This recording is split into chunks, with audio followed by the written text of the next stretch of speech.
네, 오늘부터 백신을 맞지 않아도 요양시설에 있는 가족들을 직접 만날 수 있게 됐습니다. 지난해 11월부터 면회가 제한됐으니까 거의 7개월 만인데요. 또 코로나 기간 동안 시설 안에서만 머물러 했던 입소자들의 외출, 외박도 허용됐습니다. 임종윤 기자와 자세히 알아봅니다. 우선 요양병원과 시설에 대한 방역 조치 완화, 아주 큰 변화가 있는 거죠. 그렇습니다. 그러니까 따지고 보면은 이제 전반적으로 해외 방역 이후에 어떻게 보면 이제 거의 마지막으로 남아있던 이 감염 취약 시설에 대한 이 방역 조치들이 되고 완화됐다. 이렇게 큰 틀에서 이해를 하시면서 들으시면 좋을 것 같습니다. 네. 일단 앞서 말씀하신 대로 면회하기가 일단 쉬워집니다. 그동안에는 3차 접종을 마쳤거나 2차 접종까지 하고 확진 이력이 있는 사람들만 대면 접촉이 가능, 대면 면회가 가능했는데 이제는 백신을 한 번도 맞지 않은 가족들도 이제 면회를 할 수 있게 된 겁니다. 네. 여기에다 면회 객수도 그동안에는 한 입소자당 한 4명까지만 허용이 됐었거든요. 근데 오늘부터는 사전 예약만 하면 큰 문제 없이 4명 이상의 가족들의 어떻게 보면 대가족 면회도 이제는 가능해졌다 이렇게 보시면 되겠습니다. 네.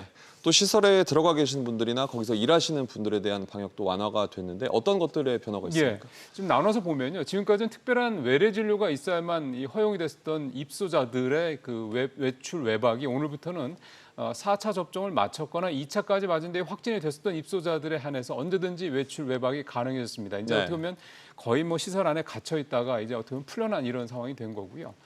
여기에 또 하나가 이제 종사자들 문제인데요. 코로나19가 사실 2년 넘게 장기화되면서 피로감이 누적됐던 게 사실인데 이런 시설 종사자들도 매주 2번씩 하던 감염 검사를 이제는 일주일에 한 번, 즉 PCR 검사나 신속항원 검사 한 번만 해도 되도록 좀 편의를 높였습니다. 네. 여기에 입소자들이 입원할 때 적용되던 각종 검사 절차들도 표에서 보시는 것처럼 거의 절반 이하 수준으로 대폭 간소화됐습니다. 그렇군요. 확진자가 많이 줄긴 했습니다만 그래도 요양시설에는 감염이 취약한 분들이 많다고들 맞습니다. 생각하는데 괜찮을까요? 일단 이 부분에 대해서는 정부는 별 문제가 없을 것이다라는 좀 자신감을 보이는 모습인데요. 그 근거들을 좀 말씀을 드리면 네. 일단 요양시설 쪽에 있는 확진자들의 규모가 지난 3월과 비교해서 볼 때 표에서 보시는 것처럼 거의 60분의 1 수준으로 줄었고요. 또 60세 이상 고위험군의 중증화율과 치명률 역시 기존 3월에 비해서 거의 10분의 1 수준으로 대폭 낮아졌습니다. 그만큼 방역 지표들이 굉장히 좋아졌다는 얘기가 되는 건데요. 전반적인 방역 지표들, 다시 말씀드려서 신규 확진자 수가 지금 현재 한 3,000명대까지 줄어드는 것처럼 방역 지표들만 좋아진 게 아니라 네. 이런 감염 취약시설의 지표들도 크게 좋아졌다는 얘기입니다.